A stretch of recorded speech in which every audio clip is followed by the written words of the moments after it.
listening to the John Barrett Leadership Podcast, where you'll hear great ideas, insight, and inspiration to level up your leadership ability. Hey everyone, it's John Barrett on the John Barrett Leadership Podcast. We are going to help level you up so you don't level out in your influence, in your impact. I am so excited that you're listening today. I want to talk to you about why great leaders aren't always available. And here is the tagline: the power of protecting your time. Why great leaders aren't always available. Listen, in leadership, there's this toxic myth that infiltrates even the most well-intentioned leaders, I believe. And here's the belief. It's that you've always got to be available. Did you hear that? That you've always got to be available, right? I mean, think about it. Your worth certainly is measured by how quickly you respond, how often that you're accessible to your team, how readily you jump in and fix problems, and that you're always there, you're always ready, you're always the yes person, you fix things, you make things happen. But here is the sobering truth that I want you to know, is as your availability goes up, your productivity goes down. Did you hear that? As your availability goes up, I promise you, your productivity goes down. And worse yet, listen to this, your team's potential gets stalled. And you know this to be true. I mean, think about it. You are inundated with tasks, projects, schedules, meetings, all kinds of things that make it probably nearly impossible to keep up with everything that you've got going on, all the demands that are going on. And so what happens is in the name of great leadership, we are always trying to be there, be available, and make things happen. But in doing so, our productivity is going down. And you think, I don't know how to do this. I don't know how to get my job done and be a leader. How do I spend time developing my team and working with them and being available, being the all-star, being the go-to, putting all my value and always being the person that makes things happen? But how do I get all my work done and lead at the same time? And I want you to know that as a leader, when your availability goes up, your productivity is going to go down. Now, let me ask you an interesting question here today. Are you leading people or are you rescuing them? And here's what I mean by that. Every time that you are rescuing your team with coming in and swooping in to get their job done, to make things happen, to make sure that you're always available to your team, to answer every single question and do all these great things, we think that that's leading. But I've got a different idea for you that I want you to get here today. So you've got to lead, because every time you're rescuing, you're not really leading your team. Leaders are not lifeguards. They are not there to rescue the team and to make sure that nobody drowns. They're there to produce great swimmers. They're there to produce people that develop into being incredible. In fact, I would argue that great leaders are there to develop lifeguards, not be the lifeguard. Now, let's unpack this a little bit today, because I have found in 25 years of coaching that far too many leaders find themselves managing everyone else's emergencies, and they leave no space to focus on their own priorities and what they need to get done, what they need to make happen, developing people and the task and the projects and visionary things that they need to work on. They can't do it, because when you consistently come to the rescue all the time, and every time your team needs you in the name of great leadership, you come and you're available. You rob your team of one of the greatest gifts that you can give them. And here's what that gift is. Are you ready for this? It's not going to sound like a gift, but it is a gift. It's the gift of struggle. The gift of struggle. You see, growth doesn't happen in the comfort zone. Nobody gets better when they're comfortable, when they're just, kind of enjoying what they do and like, oh, this is easy and all that. That's not where growth takes place. Growth takes place in the tension. It's where someone says, I don't know what to do, and then they're challenged to have to figure it out. That struggle time is what elevates people.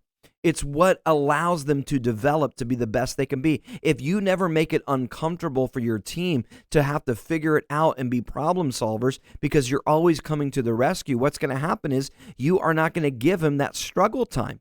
And if they don't have struggle time, they're not going to grow to their potential. I promise you that.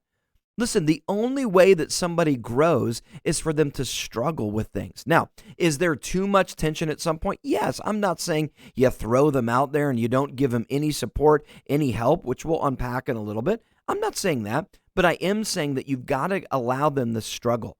Just like a muscle, you've got to have tension in order for that muscle to grow. Now, if you have too little tension, that muscle's not going to grow. It's the tension that allows it to grow. You don't grow being comfortable. You grow in the discomfort of working that muscle. Now, is there a point where there's too much tension where you rip a muscle? Sure. Again, I'm not asking that you just let people go and disappear and all those kind of things forever, but you have to give them the gift of the struggle. You've got to give them space to get out of the comfort zone and actually wrestle with the solutions and what it is that they think that they need to do. And I see that too many leaders come in and they try to be lifeguards and they rescue every single person at the first sign of struggle, and they come in and they feel like that their job is to lead, right? And so leading means that you get in there and you help and you tell them what to do and all this kind of stuff. But what I want to tell you today is that leadership is very different. Great leadership is not about directing everybody. It's about developing them. And if you pride yourself on being the director, where you're directing everyone, telling them what to do, how to solve the problem, where they need to go, what they need to do to make this happen, and you're just sitting there directing every day, then you are not developing people. And you may think you are, but you're not, because development allows for some struggle time. Development asks the question and then lets the other person have to come up and struggle to get the answer, not just directing them and telling them to memorize an answer. I mean, you could go to school, and in education, they teach us a lot that you don't want kids just to memorize answers. That's not going to help them if they don't know how to get there. If they don't know how to be a problem solver, it does no good just to memorize an answer. And I think there's a lot of leaders that are just directing. They're just telling people the answer and saying, just remember this. This is how you do it. Just here's the process. Get it down. Don't you understand it? And they don't really know how to get there. They don't really know how to make it happen on their own because we're just directing. We're not developing and getting them to come up with the answer. Now, we've got to talk about this because we have to understand that there's a balance here. Yes, you've got to stay connected to your team. I'm not saying that you just let them struggle until they drowned. I'm not saying that, again, you just disappear. You've got to stay connected to your team, but you've also got to make sure that there are times you need to be strategically unavailable. Listen to that, strategically unavailable, meaning that on purpose, you're allowing them to struggle just a little bit until they're able to get to the level that they need to be in order to develop. So you've got to balance this whole idea of understanding when to come in and provide help and support and all those things, and when you need to be strategically unavailable and just allow them to move forward. You've got to understand that there is a balance here. And you don't want to create a culture that is codependent on you being there present. Because if they're dependent on you being there to direct, you are not developing other leaders. You're not going to scale. You're not going to go from where you are. And they're not going to go from where they are. They're not going to grow up. And they're not going to become what they could be and reach their potential. So you have to understand, leadership is about empowerment, not enablement. We're not just enabling people to be codependent. We are empowering them to be self-starters, self-thinkers, self-learners, self-leaders, and step up to the plate and make things happen. We've got to be very, very careful. Yes, we've got to balance being there for them and being supportive and all those things, but we've also got to make sure that we're not enabling them to just stay at the level they're at because we're not allowing them to struggle. Imagine if you've got kiddos, you know that the only way that they learn how to walk is through the struggle. They got to fall down every now and then. But that failure is what allows them to grow, to get their balance and understand how everything works and how to understand how to walk. If you go in and kind of rescue them every time, like the helicopter parent, they call it, where you just are always hovering over them and you come to the rescue and never let them fall over a little bit, never let them stumble and fumble, they're never going to build the muscles and the coordination to be able to walk. It's the same thing with leadership. We are developing others to reach their potential. So you have to understand, leadership is not about solving every problem yourself. It's about equipping others to solve those problems. It's not about you being so valuable because you're the go-to person that fixes everything. It's about you being incredibly valuable because you're raising up other leaders that are valuable. Listen, the best leaders are not just problem solvers. They're potential releasers. They're not problem solvers. They're potential releasers. They get other people to reach their potential and they release them to be able to go and figure it out. And you got to know when to back away. You got to know when to step in. You got to balance this and build a strong team. So let's talk about how to do this. I want to give you kind of some tips here on how you can be strategically unavailable. 4 thoughts that I want to give you is how to be strategically unavailable. First thought is this: create deep work blocks of time. That means that you have got to carve out sacred time on your schedule to develop these what I would call deep work blocks. And that's not my term, but this is something that Cal Newport, he wrote a book called Deep Work. It's a phenomenal book. You need to go read it. It's about productivity and doing that deep work. But I love that concept of deep work. So create deep work blocks of time, sacred time where you are unavailable. And this is where you can work on forward thinking, projects, tasks, things that you need to do that are very much in the future, and growth opportunities in the go, not in the do, the daily operations, but in the go, the growth opportunities moving forward. You've got to have sacred time on your calendar. Listen, the secret to success is in your schedule. So if I were to look at your calendar right now, I said, pull it up. I should be able to see deep work time on your calendar, blocks of time where you are focused on getting things done, where you are unavailable. If you are always available, I would say that is a problem as a leader. Now, there does need to be moments where you have access points for people to come and connect with you, for you to check in with them and lead your team and do all those things where you can spend time with them. So again, you're not just disappearing. If your whole calendar is deep work, so to speak, and you're gone, you've just kind of disappeared, that's not good. So you got to have access points where people are able to come and connect with you. And so I want to encourage you to get intentional about your calendar. When are you going to carve out that time so that you can be focused on what you need to focus on, and you're not getting all your time kind of stolen away and robbed from you because everybody is just coming in asking questions at every second of the day? You've got to say, listen, you've got to have these access points where you're available, but you got to have these deep work blocks where you are unavailable. That's okay. Now, the second thing that you got to do, and it kind of goes along with this is kind of sequential. So after you create those deep work blocks, you've got to communicate the why with your team and those around you. You've got to let them know. We all know from Simon Sinek, start with why, the famous kind of concept of always start with the purpose and the why and then work your way out. So when you talk with your team, let them know why you're doing this. Don't just all of a sudden say you're unavailable and they don't even know why and what's going on, because they're going to think you disappeared. You need to let them know that you want to spend some time developing them and giving them more ownership in problem solving and making things happen. This is about leveling them up and trusting them. So you say, listen, team, there's going to be some times that I've got to be able to focus on some of the things that I'm doing that keep us moving forward and the things that I've got to do in our organization. And what I want to do is have some deep work time where we're focused, or where I'm focused on this, and you're able to go and just have some ownership to make things happen. Now, you may have to kind of carve out what those things are. There might be levels of authority or decision making or problem solving. It doesn't mean that you're just gone and all of a sudden they're in charge with everything that needs to be approved, but let them know why you're doing this. Let them know that you're going to step back so that they can step up. It's all about having them step up. So you've got to step back a little bit. So tell them why. This isn't you just saying, listen, I don't have time for you. I'm tired of this. You guys are frustrating me. That's not a good why. That's not a good place. That may be an overflow of what's going on, but the real why behind it needs to be about development and ownership. So communicate why you're creating these deep blocks, why you're going to kind of have the struggle time where you want them to work through different things that they've got to come to the table with. Now, you always reinforce this. Always communicate why you're doing what you're doing as a leader.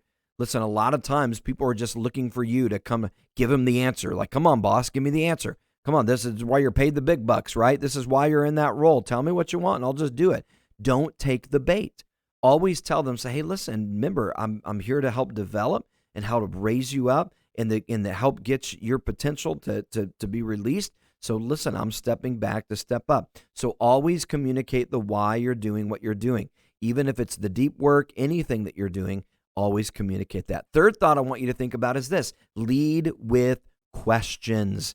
This is huge. In fact, I did a whole podcast episode on lead with questions. Go back and listen to it. This is one of my favorite subjects to talk about because it's totally flips the traditional model.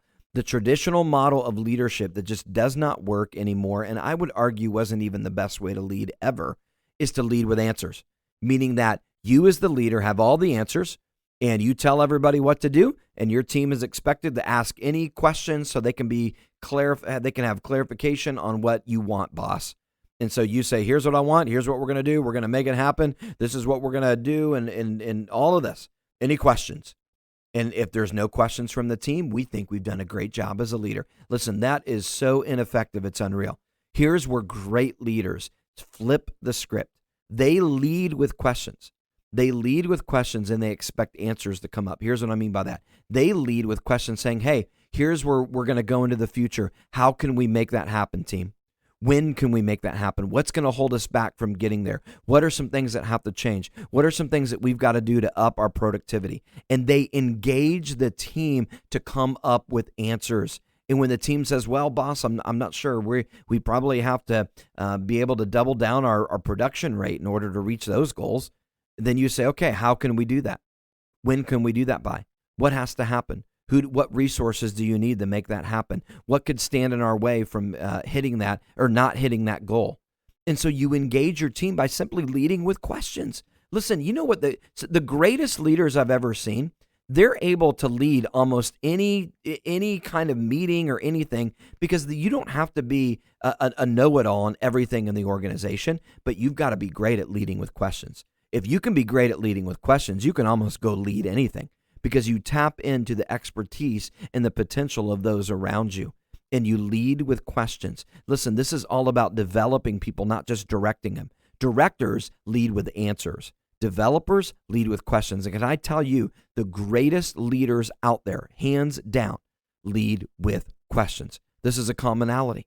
So you have to understand and get your team to engage into the problem solving. That means that when they come to you and ask questions, you've got to refuse to choose. You've got to say, well, what do you think we should do? When do you think we can get it by? If someone comes to you and says, well, boss, when do you want this done by? Don't just take the bait and tell them and say, oh, we need it done by November 3rd. No, don't just do that. You look at them and say, when's the fastest you think you can get it done? Well, boss, I mean, I maybe by next week. Okay, when next week? What date are we talking? Probably by Thursday. Okay. What could stand in the way of you getting it by Thursday? Well, I guess I'd have to do this, boss, and I'd have to make sure that I say no to a few other meetings so I can get focused on this. Okay. Do you feel like it's a good use of your time to say no to those meetings to make this happen? Yeah, I think it would be, boss. Okay, make it happen. I love it. Listen, all I did was lead with questions. They were the one coming up with all their accountability points, when they could get it done, how it's got to happen, what could stand in their way, what they've got to do to overcome that. All you're doing as a leader is leading with questions. You're developing them to be self-thinkers, self-starters. You're developing them to get to where they need to go. So the more you do that, the more you're not just solving all the problems for them. So you're strategically unavailable in the sense of you're not there just to give all the answers. You're there to get the answers out of them. So always tell, here's a great tip right here.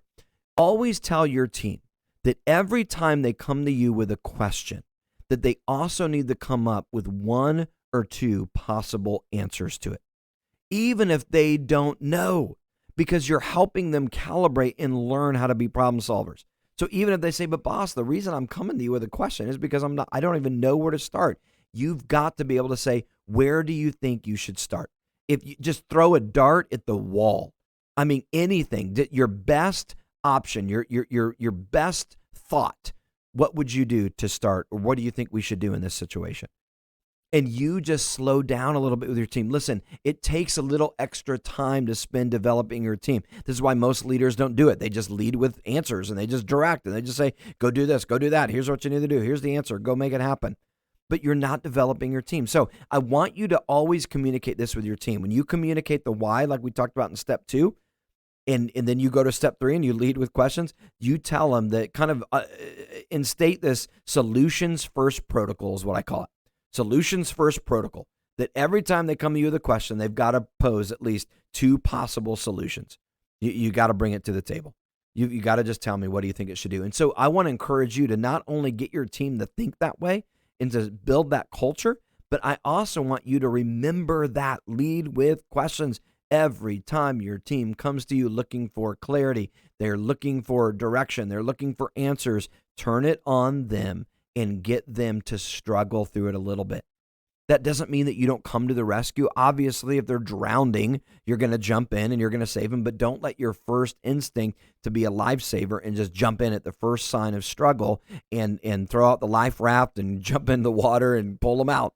Let them struggle a little bit. Let them take some time to say, boss, I don't even know where to start. That's why I'm coming to you. Say, okay, I totally get it. Listen, just give me your best guess, just wildest guess of what you could have done.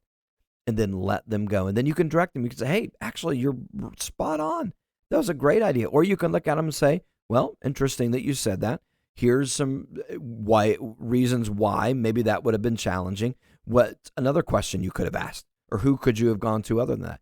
So stay with them just a little bit longer. Listen, it's not that you're trying to delay this or you're trying to do, belittle them or whatever it is. No. You're just developing. So make it genuine, make it real, make it from the right heart of, look, I want to develop you and see you get better. So lead with questions. I'm telling you, that is a phrase that you need to just absolutely sear on your mind. Lead with questions, not just answers.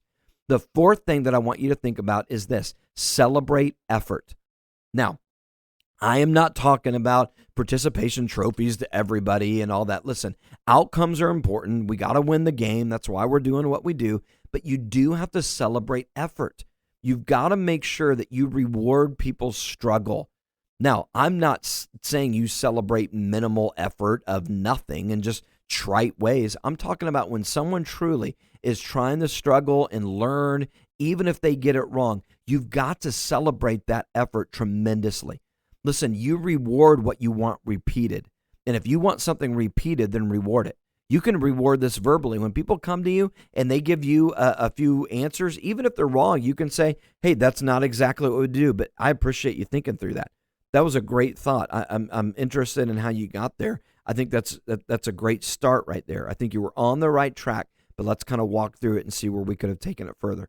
So celebrate the effort. You've got to praise that behavior, because every time you do that, you're reinforcing this culture of learning and self-development. And you're reinforcing this culture of building leaders and building these strong players. Every time you give an answer and you don't allow people to struggle, you know what you're reinforcing? A code-dependent organization that will never scale, and it will never go beyond where it's at today, because nobody will ever grow. You're just going to maintain what you've got. And then all of a sudden you're going to get frustrated because you're going to go, well, nobody thinks like me and nobody has my expertise. And then you're going to get older and you're going to get to a point where it's time for you to retire or leave the organization. And you're going to look back and say, I've got nobody to replace me, because I've spent all my life directing, trying to be the all-star, trying to be the most important person in the room, trying to be the smartest person in the room. And because I held that so close to me and I just told everybody what to do all the time, I've now left no legacy behind me, because nobody can replace me in this organization. That is a sign of bad leadership. And I don't want you to get there. So don't be that kind of person that withholds all this development. Celebrate effort. Build a culture where you praise those advancements and those self-thinkers and self-starters, even if they don't get it right. You got to say, listen, I appreciate the effort. I appreciate you stepping up and trying to make that happen. That was awesome. One thing we do with our kiddos, especially our little ones, my wife and I, and when our girls were little as well, we've got 4 kiddos, but we've got 2 older ones and 2 really young ones. And our boys, our little ones, we always are just praising their behavior. Every time they try to step out and do something, listen, they're little. They a lot of times they're not getting it right, but we always are quick to say, hey, great job on that. Here's why. Here's what I loved about what you just did right there. And so we're not tearing them down. We're not saying, oh, what do you guys do? You can't do that. Oh, that was goofy. That was ridiculous. We're praising effort, because we want them to know that that we want them to grow up being people that learn, that step out, that are courageous, that are willing just to put themselves out there and take a stab at this and come up with ideas and all of that. We're trying to build that entrepreneurial kind of spirit within them, not just this thing where, we tear them down at every little sign or always just tell them the answer. So many times my kids to me, and listen, they get frustrated when they come to me at times, because they're like, Dad, just tell me the answer. And I'm like, well, no, what would you do in this situation? How do you think that would happen? Or, hey, Dad, open up this pickle jar. Well, hey, why can't you open it? Well, I don't have the strength. Okay, well, what are some things that we could do? What about those little grippy things that we've got in the drawer? Have you tried that? Have you looked at that? No? Okay, well, let's go. Let's see what happens if we do that. So again, we're just helping them learn how to do this, not just giving them answers, but helping them develop. Now, I'm not saying that the people that you lead, I'm not trying to belittle them or say anything disrespectful, that they're little kids and they don't know, but I'm just using this analogy that that's what a great leader does. You're always developing others. You're helping them get better in to get their potential. How do you do that? You've got to celebrate effort at times and begin to praise people when they're stepping out and doing things instead of slapping them on the wrist, instead of always saying, well, what are you doing? That's out of your swim lane. How dare you do that? We've got to slow down on that stuff. Is there a time that we've got to kind of correct some people every now and then and say, hold on now, you might have stepped a little bit out of bounds on this? Yes, there is a time we got to do that. But you want to make sure. I would rather have people on my team that I've got to pull the reins back a little bit than people that I got to prod every single day to be motivated. You better believe it. I would rather have a team that's crossing lanes all over the place, coming up with ideas for other departments. They're thinking through how we could do things better over here. They've got ideas over here. They took initiative over here just to make things happen. I'd rather go to them and say, hey, time out, slow down. Let's come back. Let's pull the rein back. Let's get back into the boundary here in the lane. Let's not step over here, and here's why, and let's work through this. I would rather that than a team that I've got to go every day, and unless I'm there, they're not motivated. I got to tell them everything to do. I got to tell them to take initiative. I got to tell them to step out. I've got to hope that they're going to step up and just make something happen. No. That is always that never going to lead to success. You're always going to be stuck, not scalable. So how do we change that? We've got to celebrate the effort, and we've got to foster that in our team. So how do you be strategically unavailable as a leader? Meaning that you are balanced, that yes, you're there to lead and all that, but you are not rescuing all the time. How do you do it? Number one, create deep work blocks. Make sure that you are carving out sacred time for you to work on things, and so that they have time to struggle and work on things on their own.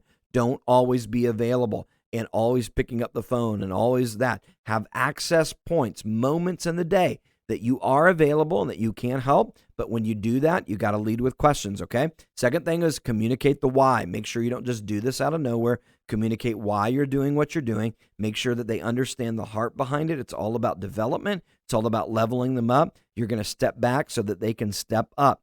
And then the third thought is lead with questions, as we mentioned. So you're always going to, every time they bring a question, you're going to say, well, what do you think we should do? How do you think we should solve that? What's one idea that we could do to overcome that? What have you done to kind of seek out the solution so far? Who have you contacted to make sure that this is what we need to be doing on this? So think about solutions first protocols. Challenge your team. Every time they bring a question, bring 1 to 2 proposed ideas or solutions to this, even if they're crazy, off the wall, you don't even know where to start, and you're just throwing a dart at the wall. I'd rather them do that than not bring any solutions at all.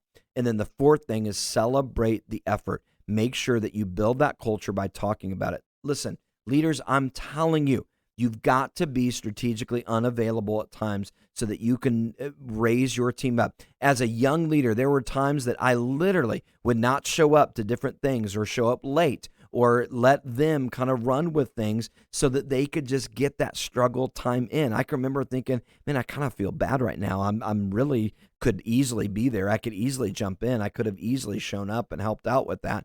But I understood that I had to give them time to work through it and to figure out problems. And when someone contacted me and asked me a question, I didn't answer it immediately. Sometimes I'd let it linger for a while. And you know what I found? By the time I followed up with them, they'd already figured out the answer. That is a good thing. So there is a balance here, no doubt, but I think you understand this as a leader. So I want to challenge you in this. Think about where in your leadership do you need to start being strategically unavailable, and you need to wield this idea of developing your team to a higher level. Guys, listen, it's always great to add value to you. Go check out johnbarrettleadership.com. Leave a review on this, and I am really excited to be able to jump in back with you next month to bring some more content so that you can level up. Thanks for listening to the John Barrett Leadership Podcast. To get more of John's resources, visit www.johnbarrettleadership.com.